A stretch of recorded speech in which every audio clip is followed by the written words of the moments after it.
Poly వ్లాగ్స్‌కి స్వాగతం. ఈరోజు మన ఫ్యామిలీ మెంబర్స్‌తో షేర్ చేసుకోబోయే రెసిపీ వచ్చేసి మునగాకు తెలగపిండి కూర. ఆషాఢ మాసంలో స్పెషల్‌గా చేసుకుంటూ ఉంటారు. ఇంకెందుకు ఆలస్యం చూసేద్దాం. చకచకా చేసేద్దాం. చాలా అంటే చాలా సింపుల్‌గా అయిపోతుంది ఈ రెసిపీ అయితేని. తప్పకుండా ట్రై చేయండి. ముందుగా ఒక గ్లాసు తెలగపిండి అయితే తీసుకున్నాను. ఇప్పుడు దీన్ని పక్కన పెట్టేసుకుందాం. ముందుగా నేను మునగాకును తీసుకుని శుభ్రంగా కడిగేసి ఎండబెట్టయితే ఒక గ్లాస్ మునగాకు తీసుకున్నాను. ఈ రెండిటిని కూడా ఈక్వల్ క్వాంటిటీలో అయితే తీసుకుంటున్నాను. మీలో ఎవరైనా కొత్తగా వ్యూ చేస్తుంటే లైక్ చేయండి, షేర్ చేయండి, సబ్స్క్రైబ్ చేసుకోండి. పక్కనే ఉన్న బెల్ ఐకాన్ నొక్కండి. చాలా అంటే చాలా ఈజీగా అయిపోతుంది. మనం ఉప్మా చేసినంత టైం కూడా పట్టదండి. అంత ఈజీగా అయిపోతుంది. ఎన్నో హెల్త్ బెనిఫిట్స్ ఉన్నాయి ఈ మునగాకు తెలగపిండి వల్ల. ఇప్పుడు వీటిని పక్కన పెట్టేసుకుని స్టవ్ వెలిగించుకుని పాన్ పెట్టుకుని అందులోని 4 స్పూన్ల ఆయిల్ అయితే వేసుకుంటున్నాను. అందులోని 8 వెల్లుల్లి రేఖలను అయితే దంచుకుని వేసుకుంటున్నానండి.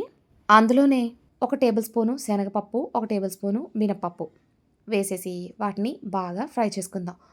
ఇవి ఇలా ఫ్రై అయిన తర్వాత అందులోని మనం ఒక అర స్పూను ఆవాలైతే యాడ్ చేసేసుకుందాం. అలాగే ఒక అర స్పూను జీలకర్ర. ఈ రెండిటిని వేసేసి మనం బాగా ఫ్రై చేసేసుకుందాం. మీలో ఎవరైనా కొత్తగా వీక్షిస్తుంటే లైక్ చేయండి, షేర్ చేయండి, సబ్స్క్రైబ్ చేసుకోండి. పక్కనే ఉన్న బెల్ ఐకాన్ నొక్కండి. ఇవి బాగా వేగిన తర్వాత అందులోనే ఒక పెద్ద ఉల్లిపాయను తీసుకుని చిన్న చిన్న ముక్కల కింద కట్ చేసుకుని అయితే వేసుకున్నాను. అందులోనే ఒక 3 పచ్చిమిరపకాయలని కట్ చేసి వేసుకున్నాను. ఇవి లైట్ గోల్డెన్ కలర్ వచ్చేదాకా ఫ్రై చేసుకుంటే సరిపోతుంది. చాలా చాలా టేస్టీగా ఉంటుంది కూర అయితే. ఇప్పుడు ఇందులోనే మనం 2 ఎండుమిరపకాయలని కట్ చేసుకొని వేసుకుంటున్నాను. అలాగే మనం ముందుగానే తీసుకున్న మునగాకును కూడా వేసేసి ఒక్క 2 నిమిషాలు ఫ్రై చేసుకుందాం. ఆల్రెడీ మునగాకు చక్కగా ఎండిపోయిందండి. మనం మునగాకు వల్ల ఆరోగ్యానికి, జుట్టుకి, స్కిన్‌కి ఎన్నో లాభాలున్నాయి.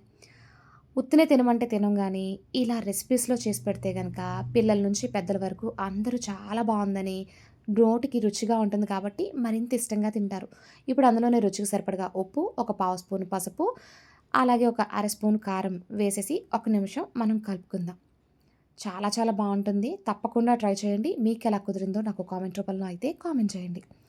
ఇప్పుడు అందులోని మనం ఒక గ్లాసు తెలగపిండి తీసుకున్నాం కాబట్టి, ఒక గ్లాసు తెలగపిండికి 1.5 గ్లాసు వాటర్ కరెక్ట్ కన్సిస్టెన్సీ. ఇప్పుడు 1.5 గ్లాసు వాటర్ అయితే వేసేసుకుని మూత పెట్టేసి నీళ్ళని బాగా మరగనివ్వండి. నీళ్ళు మరుగుతున్నాయి అన్న టైంలోనే మూత ఓపెన్ చేసి మనం ముందుగానే సిద్ధం చేసి పెట్టుకున్న తెలగపిండిని ఇందులో వేసేద్దాం.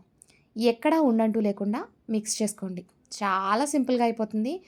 ఇంకా చెప్పాలంటే మన ఎగ్ ఫ్రై కంట ఈ తెలగపిండి మునగాకు కూర చాలా ఈజీ. చూడండి కొంచెం కలుపుతూ ఉంటే ఇలా అయిపోతుంది. మరొక్క 2 నిమిషాలు మనం అలా అలా కలిపామంటే అది పొడి పొడిలాడుతూ వచ్చేస్తుంది. చూడండి నేను చూపిస్తున్నట్టే చేయండి. 2 నిమిషాల తర్వాత చూస్తే ఇలా ఉంది.